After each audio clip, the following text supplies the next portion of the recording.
Good evening. My name is Malcolm Young, and I'm the Dean of Grace Cathedral in San Francisco, California. Welcome to the Forum Fall Season. My guest this afternoon, or tonight in the UK, is the very Reverend David Monteith, the Dean of Canterbury Cathedral, England's first cathedral. Canterbury Cathedral is a unique place of worship. It's a major pilgrimage destination, a masterpiece of art and architecture, and one of the UK's most visited historic sites. It is the principal seat of the Archbishop of Canterbury, who leads the Church of England and the worldwide Anglican Communion, of which the Episcopal Church in the US is part. What is the role of the cathedral in times like these? Cathedrals have a distinctive capacity and calling to bring people of all spiritual and political backgrounds together to pray, mourn, learn, and act in times of crisis and change. Today, we'll be talking about the cathedral's unique role and the ministry of cathedrals in our time. David, thanks so much for joining us today. It's lovely to be with you, Malcolm, and with everybody else. Yeah, what time is it there? It's about 9 o'clock in the evening, and it's a dark and rather cold and wet evening here in Canterbury. We're very glad that you made time for us today. I know for me, I'm such a morning person. I'm just not very good at 9 o'clock. So I really appreciate you putting us on your schedule for today. I was wondering if you could talk a little bit about how you decided to get ordained when you first did. Oh gosh, that's a big story. So I grew up in Northern Ireland. I was born in 1968, which meant that my really formative years were during the worst of the Troubles in Northern Ireland. I grew up in a Christian home, part of the Church of Ireland, which is also part of the Anglican Communion, which is interesting. It's a kind of church that sat in the sort of middle of the political difficulties in Ireland between Unionists and Republicans, between Protestants and Catholics, and so on. And I suppose that formed me in the faith. But it was when I was at university, and one of my friends from time back in Ireland died in a bombing in Enniskillen on Remembrance Sunday, and her father, Gordon Wilson, who was a very faithful Methodist in the community, he publicly forgave the IRA for what they did to his family. And that was a real moment of revelation for me in working out that the gospel could change people's lives in such a way as to really turn a story right round. And I think that really brought to life in me a sense of vocation and wanting to be a priest, and particularly wanting to work in those places and communities where there was difference and diversity and where people were struggling to live well together. You know, I love that you brought that up, because I mean, I just think of you, you've been a public figure for so long now, and you've been, people have been very critical of you in very public ways. And I wonder what advice you have as somebody who's for people who want to forgive and people who want to be forgiven too. So, I mean, I'm very much with the theologian Bonhoeffer when he says, you know, when he writes advising against cheap grace. And cheap forgiveness is a very dangerous thing as well. Forgiveness is an extraordinarily complex thing. It's a huge liberation when it's possible. But in my experience and in my listening to others, it can't be forced. And I think, you know, I remember meeting Desmond Tutu on a number of occasions and being struck so often by him with the sense that forgiveness for him wasn't so much about, you know, doing the right thing per se, and not even doing the right thing in the light of the teaching of Jesus, but him working out really that if he didn't forgive, that he himself was going to be destroyed by this. And so I think forgiveness is a big personal choice, and we can't force others into it. And it's nearly always a long journey. It's very, very rarely a moment. Be very suspicious indeed if you think you can sort something with real forgiveness in a moment. It's usually a long, long trek. Yeah, I mean, I think of forgiveness as being able to leave the past in the past. And I think that that's a hard thing for us to do, because it's hard for us to be freed from our past. Very hard. And also, I suppose I would nuance it a bit even further, Malcolm. And I agree with you that it has to be in the past, but the stuff that's in our past we still carry with us. It's like the wound you get from being a little kid and you fall and you cut your knees badly, and your knees are never the same again, but yet they work quite well, and but they're scarred. And I think it's something like that. The scars tell you something's happened, but the impact of them is kind of no more. And I think that's, for me, when I know I've got to the place of forgiveness, when I can look at it and not be afraid to look at it and not be impacted by looking at it, but yet still be able to look at it and not deny it. Yeah, that's lovely, David. Thank you so much. We're following the Revised Common Lectionary, so we've had 2 Sundays, which are, the gospel readings are just about forgiveness, and that's a wonderful addition to what we talked about as a cathedral here in San Francisco. One of the questions I wanted to ask you is, what do you love about being a cathedral dean? Like, what excites you about it? Well, for me personally, I've kind of worked out it's the right sort of size jacket to wear, as it were. I just kind of feel that this is the kind of the role that's so good for me, in which I thrive. And I think part of that is I feel as if I've got one foot in the church and one foot in the world. And when I was first ordained, I used to think that was the case for every priest. That would be the way it would be. But actually, I found as a parish priest, a local vicar or whatever, that to be, even though I always wanted that to be the case, one foot in the world, one foot in the church, more and more I was finding my feet in the church, running the church, looking after the church community, fundraising for the church, all the things that require to run the church. And there was no time to actually be out and about and making connection.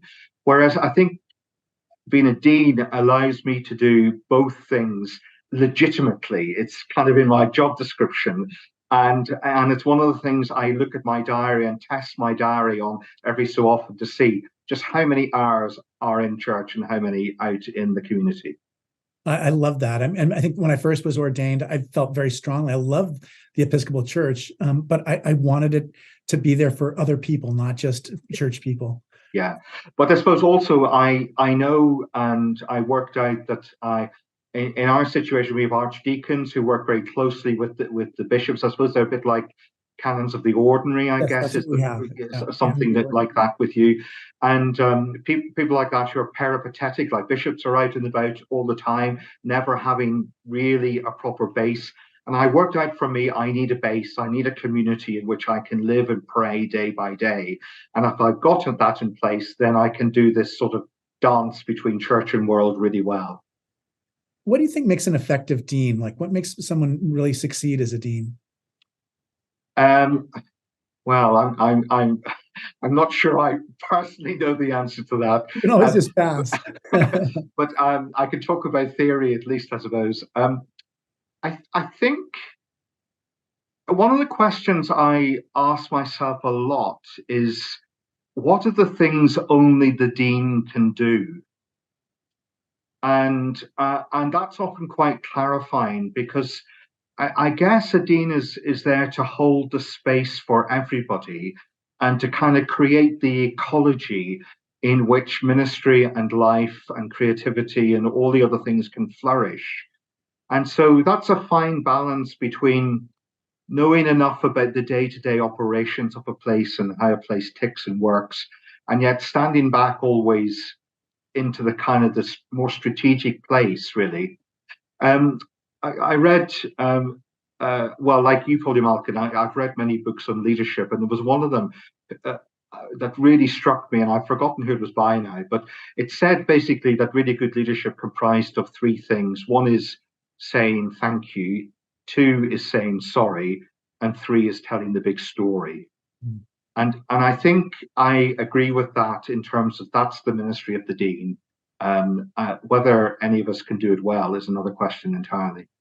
That was beautiful. Thank you. You have so many beautiful things that are in Canterbury Cathedral. Can you talk about some of your favorite pieces of art that are there at the cathedral? Well, I'm getting to know the cathedral. It's a really kind of big and complex place to get to know artistically and the rest of it. Well, there's one thing that really strikes me.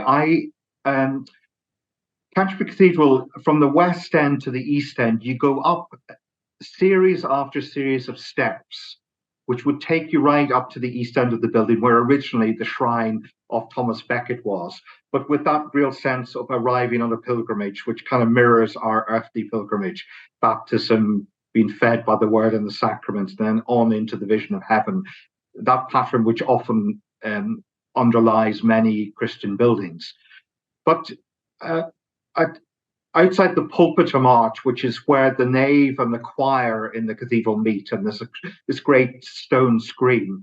If you stand on that and look west, you see the most spectacular medieval window, which is one of the windows in the cathedral which tells stories about the ancestors of Jesus. And right at the bottom of it is the figure of Adam with a spade. It's very... It's in the way of those medieval windows that almost look contemporary, as if somebody, David Hockney has just put it there or something like that. But I try and look at that window every day, because surrounded by such power of architecture and story, and the weight of the history of the place and the stories of the Archbishop and the weight of the Anglican Communion, all those things, they can start having, I think, a negative effect on those of us who live and work here. We can begin to think of ourselves far more than we should do, and so on. And so that's a piece of art that kind of transforms my heart daily. In the end, I am Adam too, made from clay, dust of the earth. And in fact, there's in the cloister garth here, which is the green space in the middle of the cloisters, that's where archbishops and deans and canons get buried. So I kind of walk past that regularly as well, thinking, that's where I'm heading, back into the soil. Yeah. And those two things are the things that speak to me most at the moment. Even though there are many probably more spectacular pieces of art and so on in the building, they're the ones that are really resonant. I remember that image of Adam with the spade from visiting, and I'm so embarrassed to say that I never thought of just the shape of our cathedrals being the same, where you entered through the baptism, we were fed by the communion table, and then in our choir, that is an image of heaven, and even song there to me feels like heaven. So you've changed my perspective on Grace Cathedral in a way I didn't think I was going to be transformed in that way today. Well, that's good. I mean, I think the people who thought up these buildings really kind of, they knew their spirituality and theology really well, I think. Yeah, me too. And the buildings are functioning in the way they intended them to.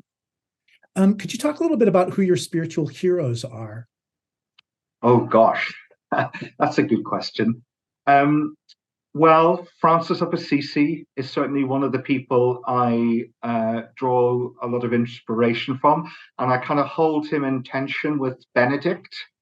So I've got both of their icons on my wall here in my study. So there's something, as I've already said, something about the stability of a Benedictine community and the outreach and the work with the poor and the vulnerable, which Francis embodies. So those are certainly two very important people to me. Who else would I? Well, I like poetry a lot, and I think Grace Cathedral's been thinking about poetry. I think I read that somewhere. Poetry, exactly. Yeah. This is the perfect question. So I like contemporary poetry a lot, and so including Irish contemporary poetry. So the writings of Seamus Heaney and Patrick Kavanagh and people like that really matter to me. But also from America, I was devastated the day that Mary Oliver died. Absolutely devastated, and I sometimes long to have Wendell Berry in my cupboard here in my office, that I could just open the door and he could just say a few words and go back into being a Kentucky farmer again. Those are some of the people, but there's a long list. Yeah, that's lovely. That's perfect. Seamus Heaney, we used to see him a lot when we were at Harvard. His office was right above my wife's office. Right. Yeah. But those are I'm not very good at being a groupie generally, and I used to work at St Martin in the Fields in the centre of London, where I would see lots of actors and famous people all the time. But there was one day when I was in the post office adjacent to the church, I think sending off a birthday card to my sister or something like that, and Seamus Heaney was 3 in front of me in the queue, and I just became this little boy who just had to say, "I'm really sorry to disturb you because you're having your own life, but I've got to talk to you." And that was one of the big moments of my life, meeting Seamus Heaney face to face like I laugh that. about that all the time because my wife does know who all the actors and actresses are. I don't know any of them.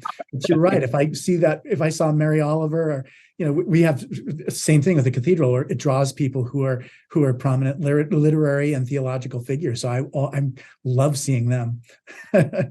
So one of the things, there's Christian Century is a magazine in North America, and they have this recurring article called "How My Mind Has Changed." I wonder if you can talk a little bit about how your theological views have changed over time, your philosophical views. Just how do things look like when you kind of get to your mid-50s? Yeah. So I suppose a big part of my formative Christian years were in quite conservative Christian ways, and more evangelical settings of the church, largely because in the communities I was part of, they were the places where there was life and energy in a way that there wasn't always in some of the other churches. And from that, I did develop a real love for the Bible, I have to say. And that really hasn't left me at all. And in fact, one of my great frustrations often is how unseriously the church takes the Bible now. And I wouldn't read it in the same way as I did as a young man, and would be able to read it now more metaphorically and poetically, and all the other ways that one reads the scriptures. But I'm constantly amazed at how little the Bible features in much of our worship, even in our Anglican worship.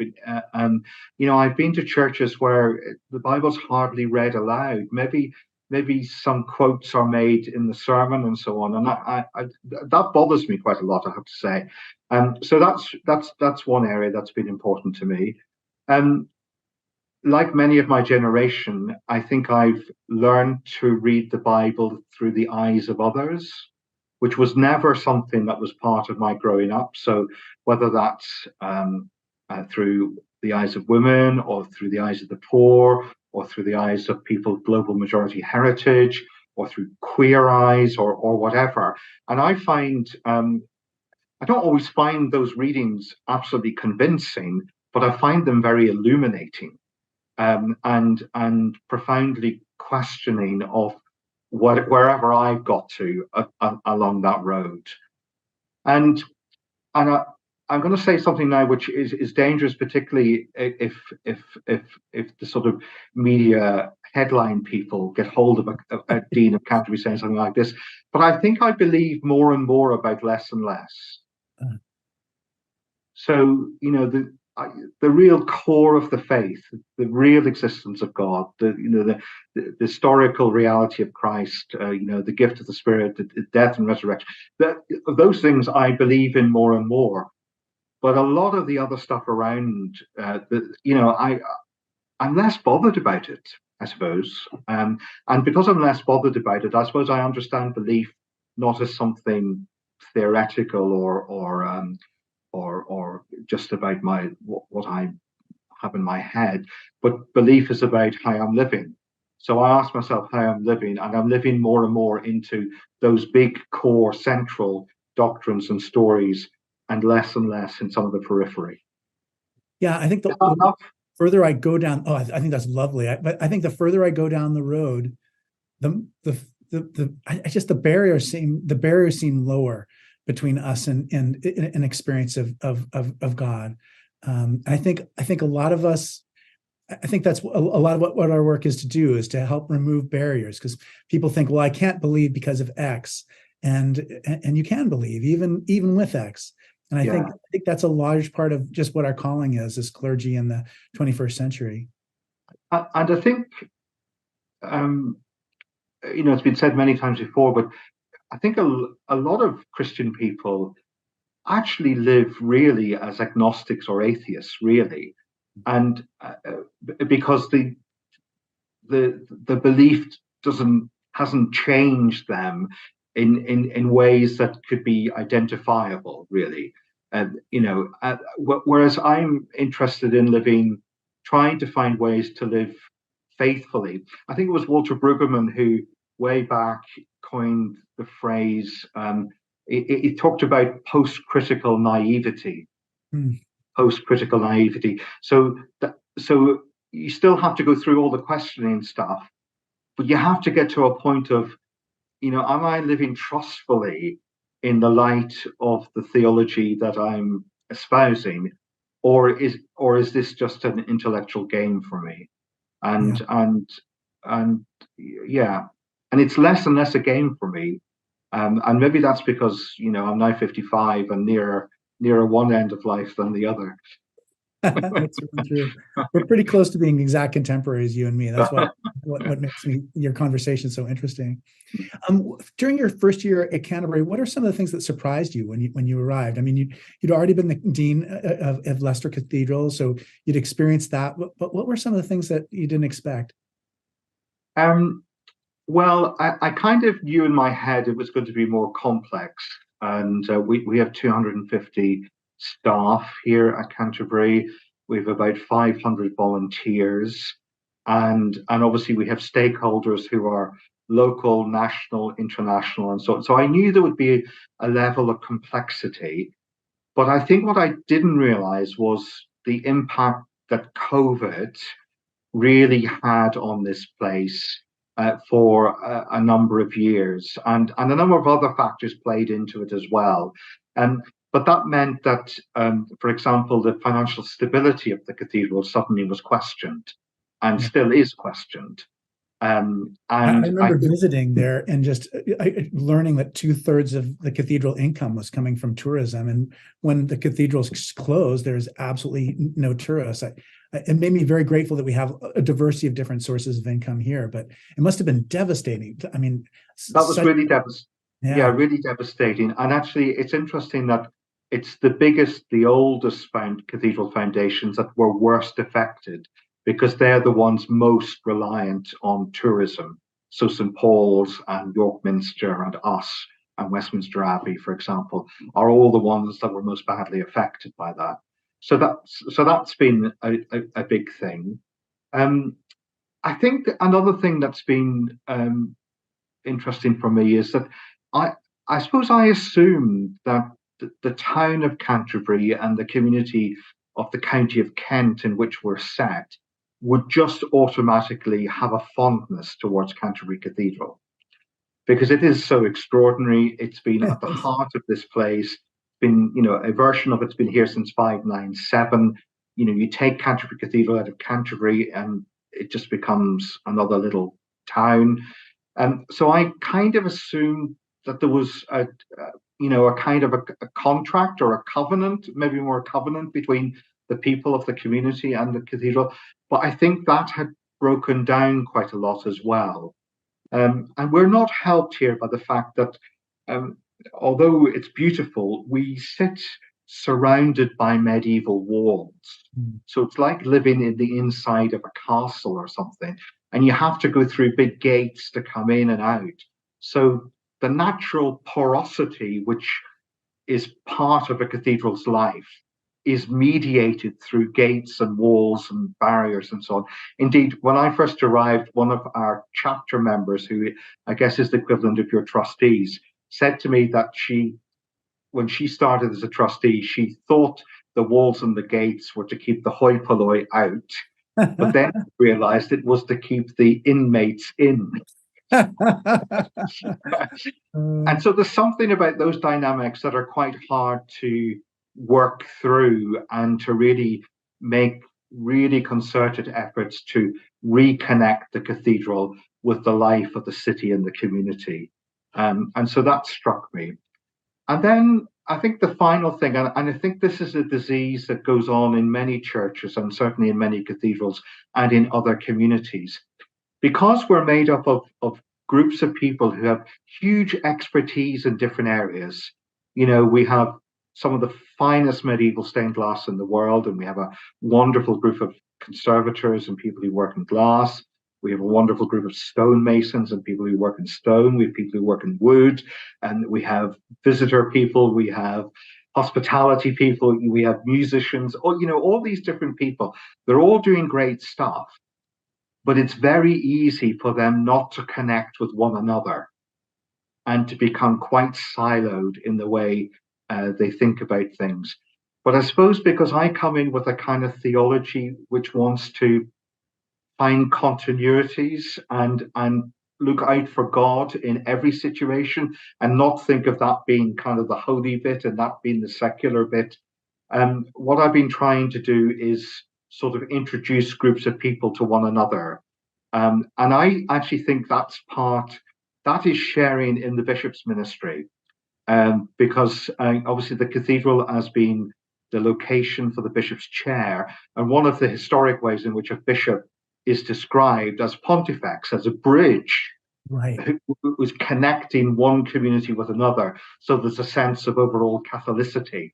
Well, within the life of the cathedral itself, I feel as if we need to do a lot of work on that so that we begin to really support one another, but also begin to kind of get really creative with where those interdisciplinary moments happen.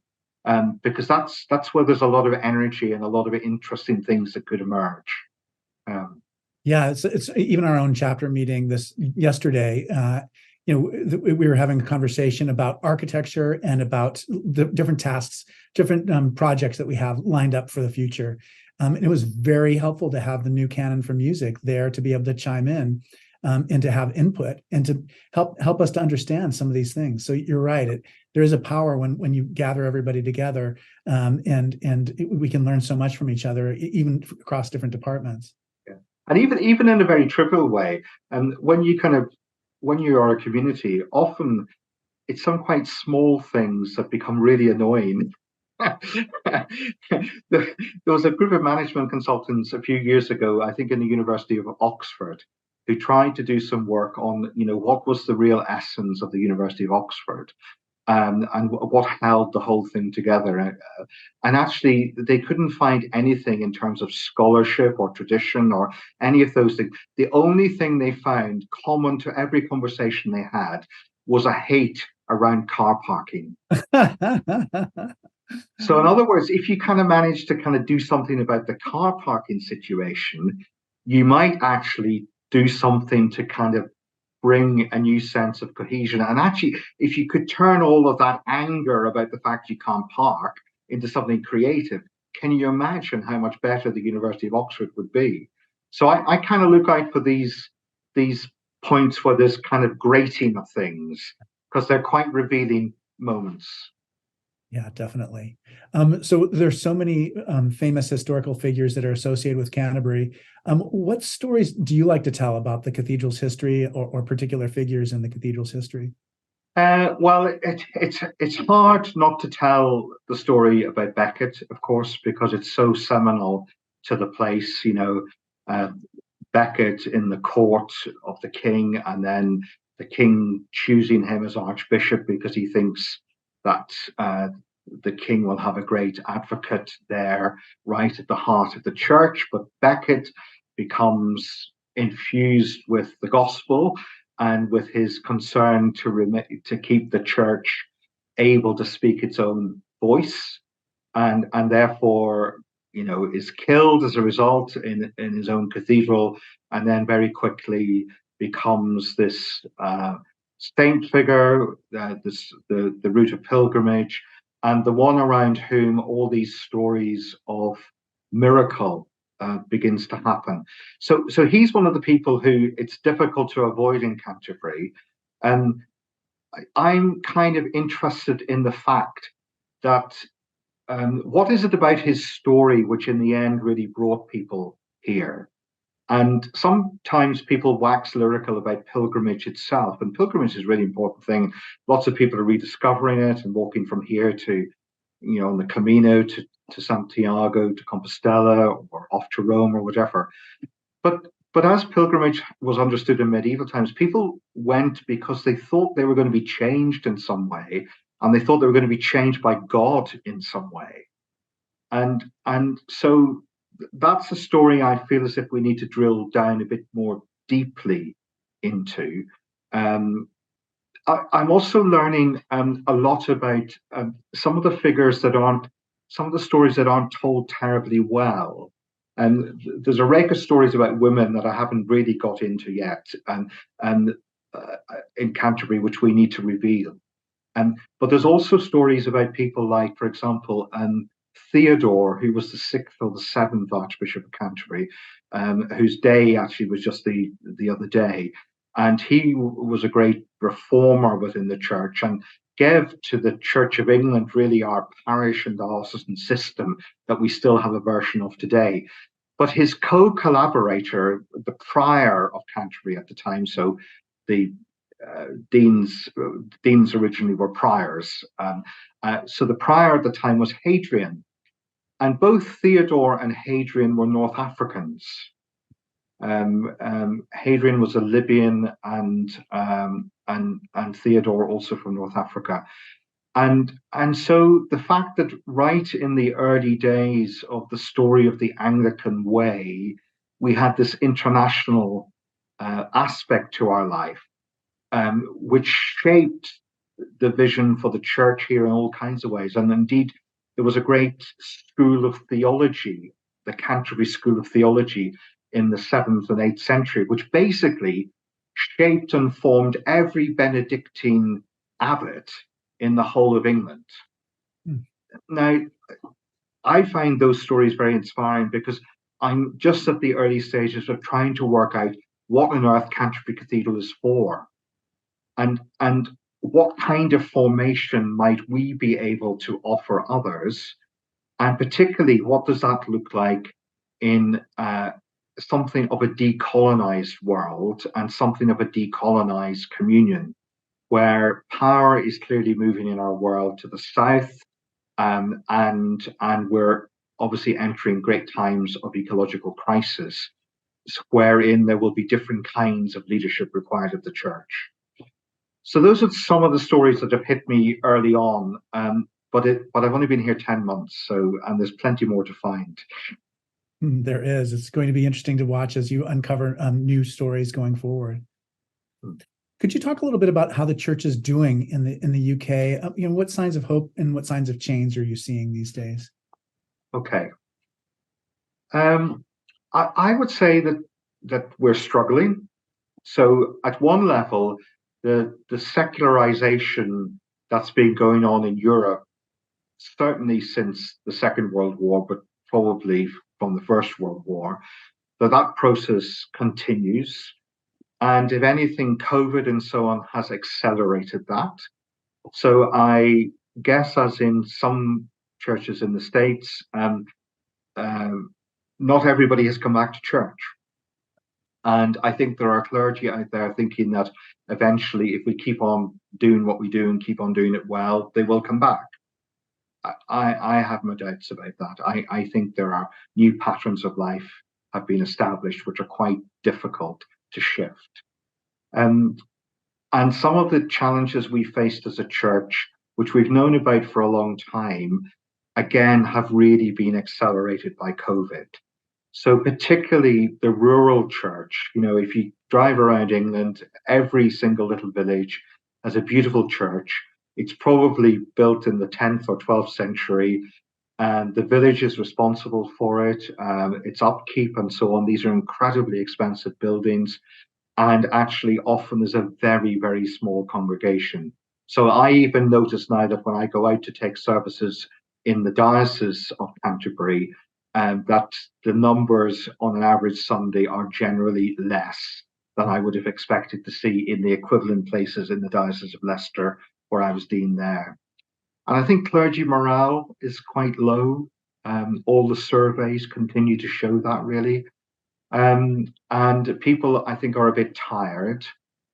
And I guess lots of people aren't quite trained for the kind of new sort of church leadership that's going to be needed. And partly because we don't exactly know what the new sort of leadership is required. So I think there's a lot of that around. On the other hand, as ever with God, God hasn't abandoned the church at all. There continues to be signs of hope and life and growth. And so, for example, here in this diocese, I would look to the extraordinary work that's going on with refugees and asylum seekers, for example, because we're in Kent and Dover is just 20 miles down the road from Canterbury. And that's the main place where boats arrive from across the channel. And of course, very much shaped by people traffickers and modern day slavery that's going on. And yet care and advocacy being enabled by the church. So things like that give me hope. And also I get a lot of hope when I go into schools and meet young people and young people of faith whose passions about the gospel, about the justice of God's kingdom, and about climate justice, bowl me over every time. I went to a theatre production the other day where it was the adults were put on trial by the kids, and boy, we didn't do well. For good reason, yeah. Yeah, and so there are signs of hope around. We now have we've had women priests in the church for a long time. We now have women bishops. That was long awaited. We still have a long way to go with wider issues of inclusion, but there are signs of hope around that too. Yeah. One of the big changes in our lifetimes has just been technological changes with the internet, online video, social media. I wonder if you can talk a little bit about church and these new technologies. Sure. Well, I suppose Canterbury is one of the success stories around that, because my predecessor, Dean Robert, as many people will know, took to saying morning prayer online. And who would have thought that doing something as simple as that, sitting in the garden, admittedly with his cats and so on, but something really quite simple would connect with so many people around the world. And it clearly did. And we still live cast our morning service on a Sunday and evensong every day. And we still have tens of thousands of people who hook into those programs through the week, and they're clearly important to them. And I get emails every week thanking us for doing that. So at that level, suddenly our reach is hugely broadened. And that's good. And webcasts like this are all part of that as well.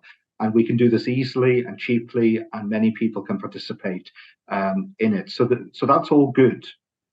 I think it's also a toxic place, the e-world. Online world, yeah. The online world is toxic. I see the Archbishop a lot, and I mean, the stuff that goes into his inbox is just unbelievable, and not just from people who have a real gripe about the church or about what Archbishop Justin has said, but by lots of church people as well. Lots of people who are active in their communities who just suddenly lose the grip of decency online. And so I think there's a whole opening up for us is a whole ethical discourse about that. And what are we seeing that's really going on in the human psyche here? And of course, other political movements, populism and so on, have fired this up as well. So it's not just happening accidentally. But then the third thing I would say is that the last time there was a major technological revolution of this scale was the inventing of printing. Yes. And with it came the Enlightenment and the Reformation. Many people died, but a fundamental shift and change in every single aspect of human life and society happened. And so I'm not despairing about it all, but I think it's more significant than mostly we have time to give thought to. And there are little blips that appear. So at the moment, I don't know about the media in the States, but we have every day there's another story about AI, about artificial intelligence. And it's usually doom and gloom about artificial intelligence. And, you know, like the rest of them, I can be doomy and gloomy about AI. And but it's creative as well, isn't it? It's opening up new ways of thought and identity and so on. You know, I remember having big theological conversations with my colleagues during the thick of lockdown, when we would record at various stages. Sometimes we were doing live worship, and sometimes we were doing recorded worship. And when one does a recorded Eucharist, you know, in what sense is divine presence mediated through that? Yeah. In, you know, and those are new and really fascinating questions, which I don't think we can resolve quickly, but we've got to be asking them. Yeah, it was those were one of the were interesting questions in the United States. But the House of Bishops shut it down so quickly. Just like the only real communion is in person, and it was such a knee-jerk response to it. I would have liked to have had more of a conversation about it, like for what reasons? Just because, like you said, it's God's purposes are continually unfolding before us, Yeah. and we're going to learn more about God as we learn more about humanity. Absolutely, and of course, the feedback that people would give from those experiences varied hugely. You know, often for me, they left me completely cold. I didn't feel connected to them at all. But equally, I would hear from other people that, you know, that they really sensed the presence of God when they gathered in their living room around the TV watching that, and felt the intimacy of encounter with Christ, you know, as I broke the bread. You know, well, I can't discount all of that, uh, even if the questions are pretty scary sometimes to ask. Yeah, and I do think it was something we just didn't talk about very much in the American church world, is that everybody at some point you time out of worship life. You're too feeble, you're too old, you can't get there, and we will never abandon those people in the same way that we did before. I mean, we'd send communion ministers, but people really feel like they're part of things in a way that they just wouldn't have been able to a generation ago. Yeah, absolutely. There remains huge opportunity in it. I think one of the things that's harder to work out is how to create real community online. And this is where I think we need to listen to younger generations much more, because I think they've found good ways of creating community online. But it involves so much effort and so many thumb movements throughout the day that I just can't quite find space to do that in my life. But clearly, other people can, and I want to kind of learn from that a bit. Yeah, how do you move from an experience of watching church like television to one where you are communicating, where your voice is heard and you're recognized for who you are? Yeah, That is a huge challenge, I think. It's funny that you mentioned too, just about the Archbishop. And I had an old congregant from 30 years ago, and she read something in the newspaper, and she called my cell phone, left an answering machine message. She was so angry. And I'm like, like, what do you believe? Do you believe what the newspaper says, or like this relationship that we've had for 30 years? You know, so it is hard to, but maybe you can talk a little bit about just what is your relation to the Archbishop of Canterbury? Like, what is your official relationship, and what is your kind of unofficial one? okay. So officially, the Dean of Canterbury is appointed by the Crown. So I'm appointed. In fact, I was appointed by Queen Elizabeth II, but then she died in the time between I'd been appointed and when it was publicly announced, and that caused a bit of a hoo-ha, because they couldn't work out whether or not the King needed to reappoint me, or whether the fact that his mother had already appointed me sufficed. So that was kind of interesting to be part of that moment of history. So I'm appointed by the King, but obviously the Archbishop was involved in the appointment process, which was chaired by a local vice chancellor of a local university here, and involved a huge panel of people and all the rest of it. Typical kind of search process that goes on.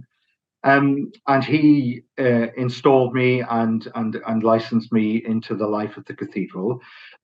It's my responsibility to make the cathedral available to him and to the Diocese of Canterbury and to the province of Canterbury, which is the southern province.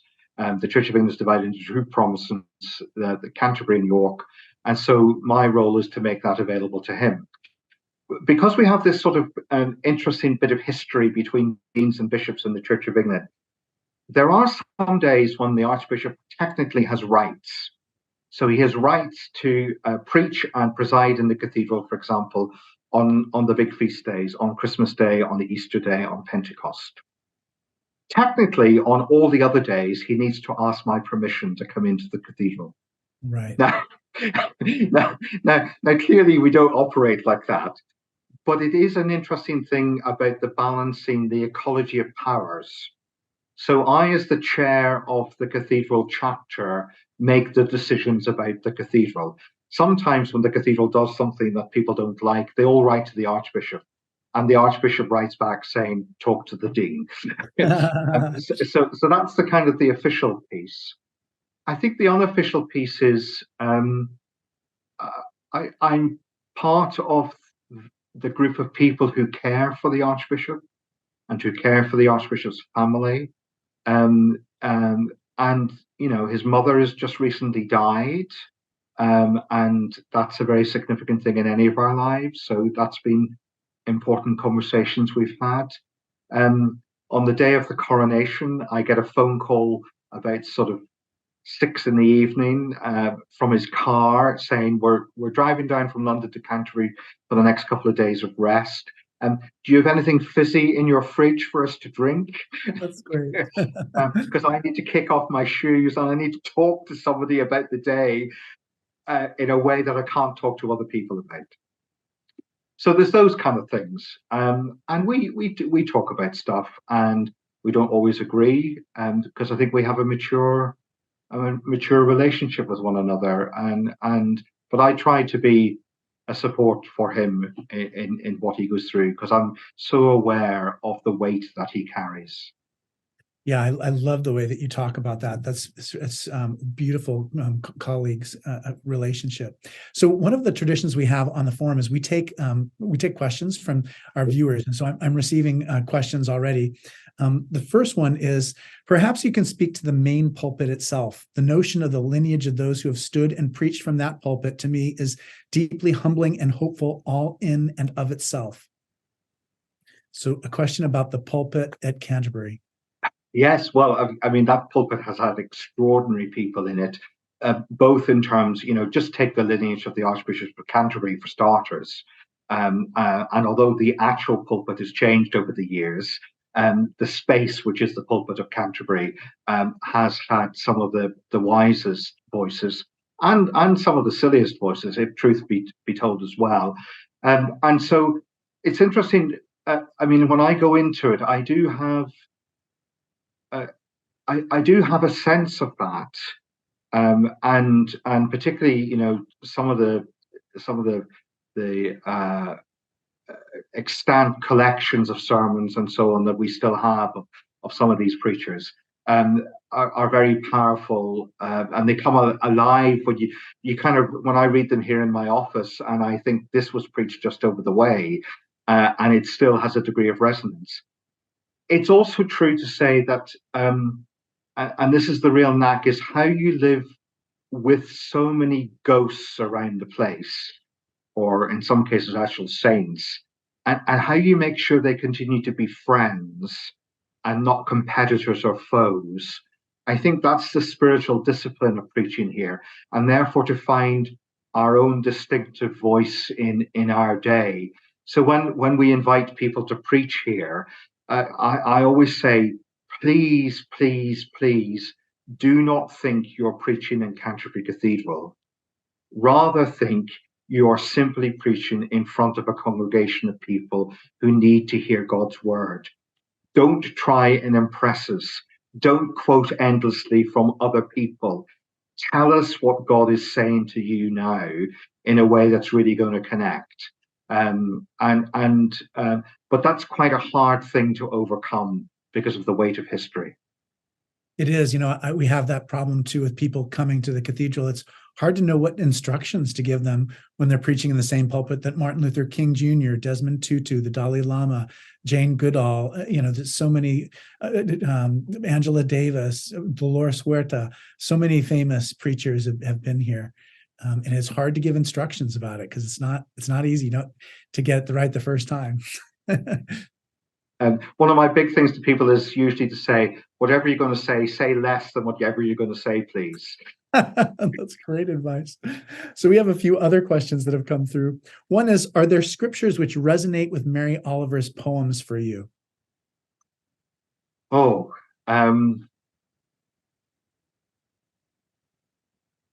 I guess I go to the Psalms in particular, because I think she gets something of the kind of rhythm of the Psalms, and again I quoted Brueggemann earlier. Brueggemann's work on the Psalms, which he notices this process of what he calls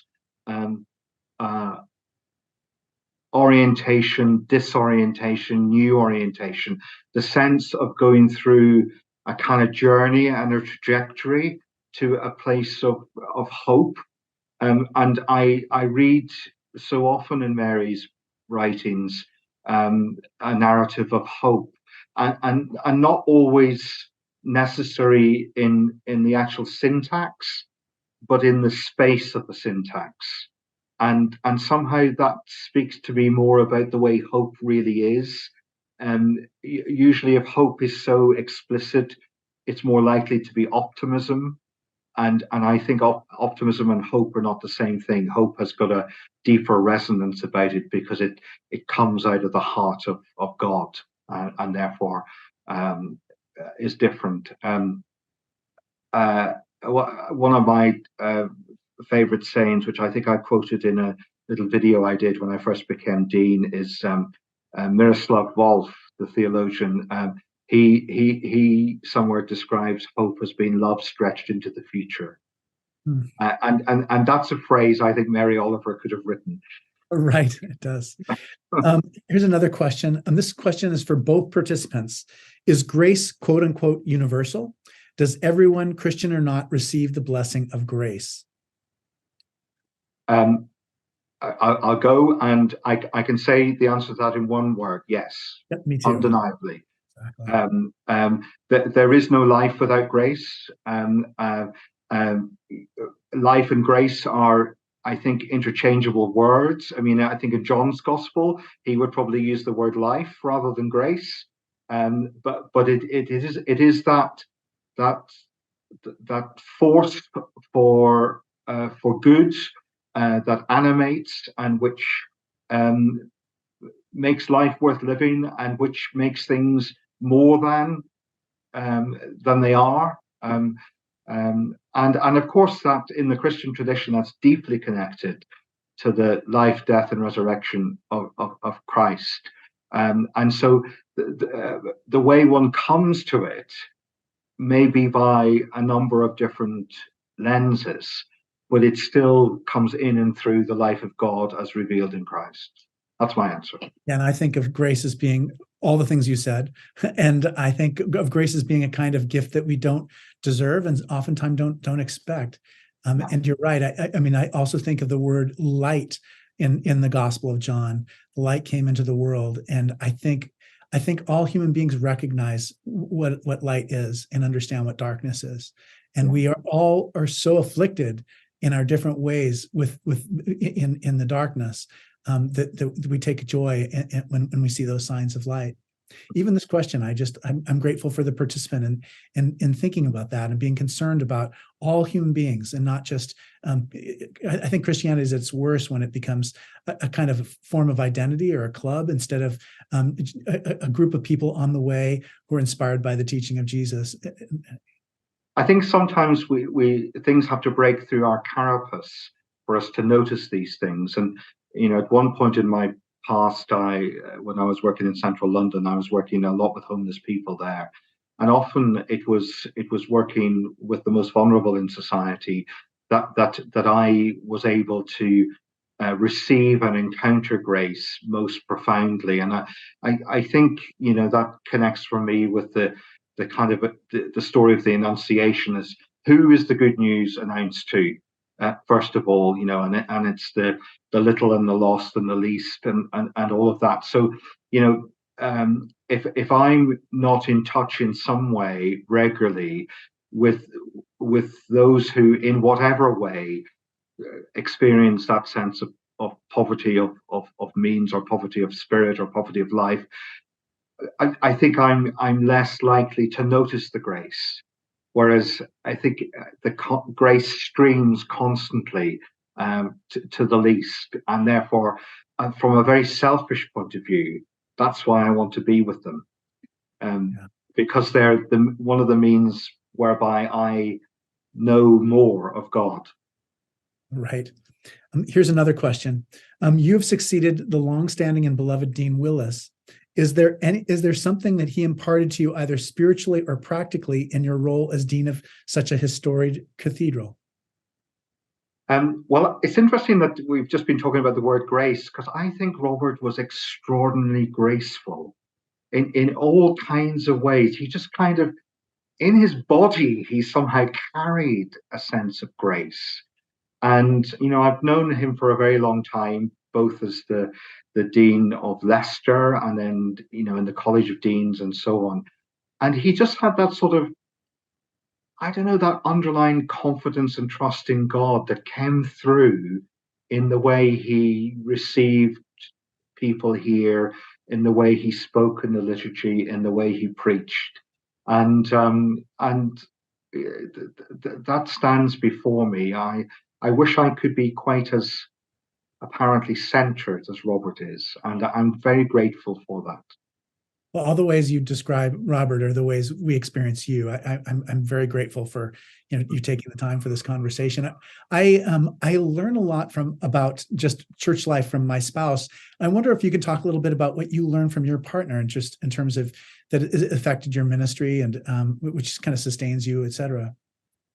Yeah, well, that's a very pertinent question, because we've been together for a very long time, and we're very old and boring these days. But actually, one of the things that's happened to us is that when I started here in December, and in February he had a stroke out of the blue.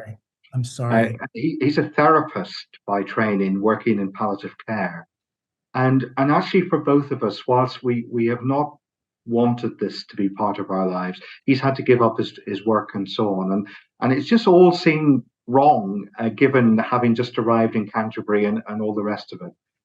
But that's also been, in a way, good for me as well, because it keeps me, that personal relationship is also so important to me. And it's very easy in these big roles, as you will know, Malcolm, where our work just takes over our lives. But now, having a spouse who has a degree of vulnerability means that I need to pay much more attention to him, as well as to other things. And in a way, that's a funny, surprising gift. And I'm glad of it. Well, he's so lucky to have you, and I think you're lucky to have him too. I mean, what a blessing it is. I think you're able to be an agent of grace in a way that you wouldn't be able to if you didn't have each other. He's the much nicer one. I always joke about that with my brother. If you had looked at the two of us when we were 10 years old and asked which one's going to be the priest, it would have been. Absolutely. Oh, David, it's been such a joy to spend this time with you. I hope that that the two of you can come out to San Francisco, and we would love to have you here. It seems like a very great distance. Yeah, even just watching the lights go off over your shoulder and the cathedral fade into the darkness makes me realize just how far apart we are, and yet I'm so grateful that we were brought together by these technologies. Thank you, Malcolm. It's been a joy to be part of this evening, and please, folks, do come and see us, and we love welcoming people. Do join us here. Yeah. Please join me on Sunday in person at 9:30 a.m. when my guest will be Lee Herrick, California's 10th Poet Laureate and the first Asian American to serve in the role in the Year of Poetry at Grace Cathedral. We'll be talking about poetry as a bridge to social justice and its enduring power. We rely on your support for the forum. Gifts of any size make a difference. You can give online at gracecathedral.org or by texting THINK, THINK, to 76278. 76278. And again, thanks so much, Dean David Monteith. We're so grateful that we could be together today. Thank you. Good night. Night, everyone.